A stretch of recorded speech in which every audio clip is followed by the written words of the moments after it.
আম শেষ হয়ে যাওয়ার আগে আমের একটা ইউনিক রেসিপি তোমাদের সাথে শেয়ার করে নেব আজকে। তো এখানে দেখো, এই যে নিচে চাপা পড়ে গেছে।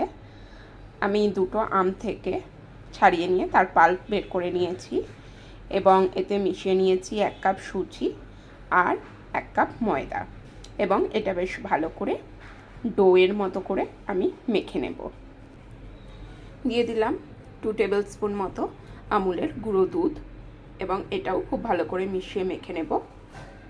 দেখো, এটা মাখা হয়ে গেছে। আর দিয়ে দিয়েছি ওপর দিয়ে একটু এলাচ গুঁড়ো, এটা টেস্টটাকে জাস্ট এনহ্যান্স করবে। তো এটাকে আমি ভালো করে মেখে রেখে দেবো আধ ঘন্টার জন্যে। এখানে আমি একটু চিনি দিয়ে শিরা করে নিচ্ছি।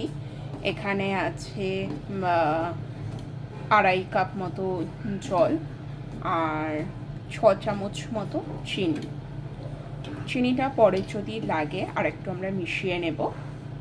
আর এটা যতক্ষণ না মিশে যাচ্ছে ততক্ষণ এটাকে কনস্ট্যান্ট নাড়তে থাকবো।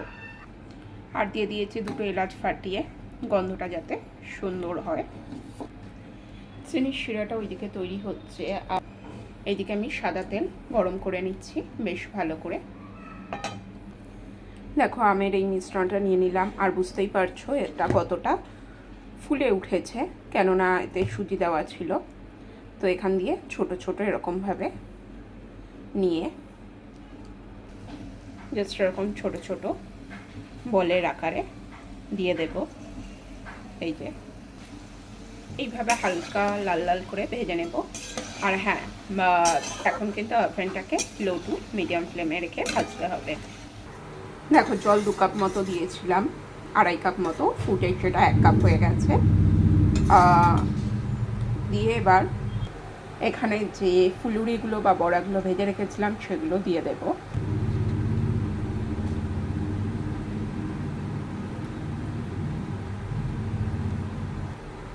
দিয়ে এটা 2 আওয়ার্স মতো ভিজিয়ে রাখবো আমি এই বড়াগুলো এই চিনির শিরায়।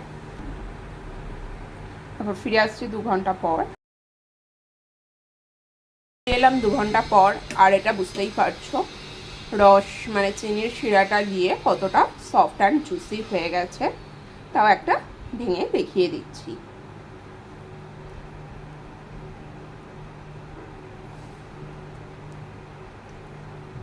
দেখো